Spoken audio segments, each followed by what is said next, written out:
Hello students, education with Suparna চ্যানেলে তোমাদের সকলকে স্বাগত। যারা মাধ্যমিকের স্টুডেন্ট আছো, আমি আজ তাদেরকে বাংলা বিষয়ের গল্প নদীর বিদ্রোহ থেকে এসএকিউ অর্থাৎ সংক্ষিপ্ত প্রশ্ন এবং উত্তর তোমাদের সাথে শেয়ার করব। তো চলো তোমরা ভিডিওটা দেখতে থাকো।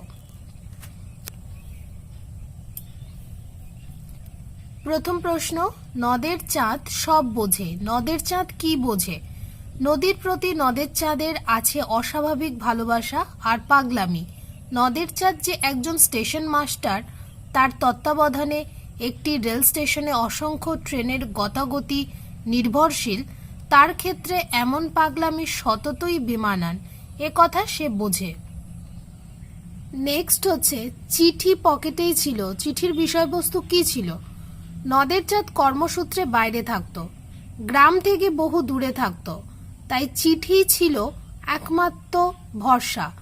5 দিনের বর্ষণের সুরে সুর মিলিয়ে সে একটি বিরহপূর্ণ চিঠি লিখেছিল তার স্ত্রীকে। নদের চাঁদের স্ত্রীর সঙ্গে সাক্ষাৎ হতো না দূরে থাকার কারণে। চিঠিটা তার স্ত্রীর উদ্দেশ্যেই ছিল। 3 নম্বর প্রশ্ন, সে প্রায় কাঁদিয়া ফেলিয়াছিল। তার কেঁদে ফেলার কারণ কি? নদীর বিদ্রোহ গল্পে নদের চাঁদের ছোটবেলার থেকেই নদীর সঙ্গে ভীষণ সুন্দর সম্পর্ক, নদীর সঙ্গে বন্ধুত্ব। একবার অনাবৃষ্টিতে নদীর জলস্রোত প্রায় শুকিয়ে যেতে বসায় সে কেঁদে ফেলেছিল। 4 নম্বর, নদীর সঙ্গে খেলা করার লোভটা সে সামলাইতে পারিল না। কিভাবে খেলেছিল?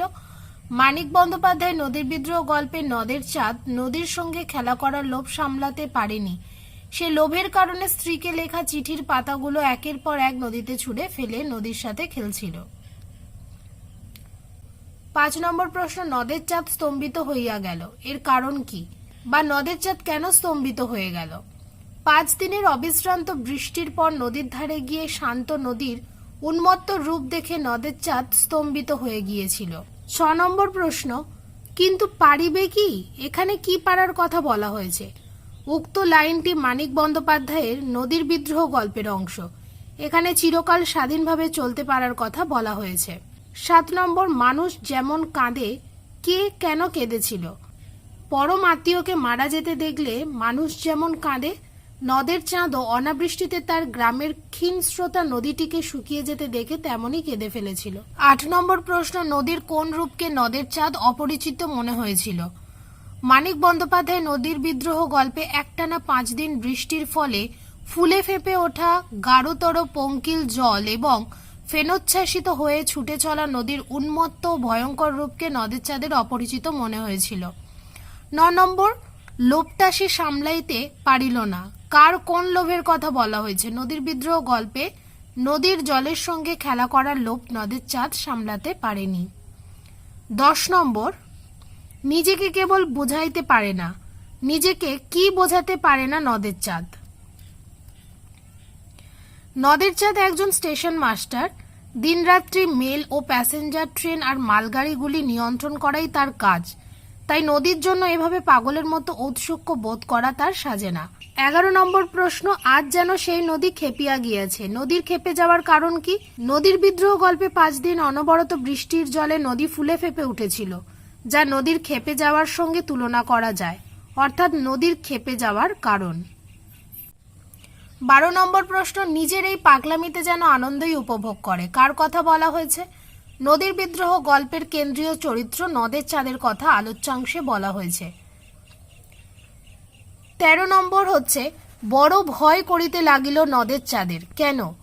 মানিক বন্দ্যোপাধ্যায় নদীর বিদ্রোহ গল্পে নদীর ভয়ঙ্কর রুদ্ররূপ দেখে এবং নিজের চরম অসাবধানতার কথা বুঝতে পেরে নদের চাঁদের বড় ভয় করতে লাগল। 14 নম্বর প্রশ্ন, কিছুক্ষণ নদীকে না দেখিলে সে বাঁচিবে না, এ কথা কেন বলা হয়েছে? মানিক বন্দ্যোপাধ্যায় নদীর বিদ্রোহ ছোট গল্পে নদী প্রেমিক নদের চাঁদের নদীর প্রতি গভীর ও আত্মিক টানের কথা বলা হয়েছে। একটানা 5 দিন বৃষ্টির কারণে সে নদীকে দেখতে যেতে পারেনি, তাই নদীর নতুন রূপ দেখার জন্য তার মন ব্যাকুল হয়ে উঠেছিল। 15 নম্বর এবং লাস্ট প্রশ্ন, আমি চললাম হে, কে কাকে কথা বলেছে? নদীর বিদ্রোহ গল্পে নদের চাঁদ 4:45 প্যাসেঞ্জার ট্রেনটি রওনা করিয়ে তার সহকারীকে কর্তব্যভার বোঝানোর সময় তাকে কথা বলেছিল। তো স্টুডেন্টস, আমি তোমাদের সাথে 15টা প্রশ্ন আর উত্তর শেয়ার করলাম, তোমরা এগুলোকে খাতায় লিখে নাও। আর আমি এই নদীর বিদ্রোহ থেকে আরো প্রশ্ন আর উত্তর তোমাদের সাথে শেয়ার করব। তো আজকের ভিডিওটা এই পর্যন্ত। তোমাদের সাথে আমি আরো নিত্য নতুন অনেক ভিডিও তোমাদের সাথে শেয়ার করব।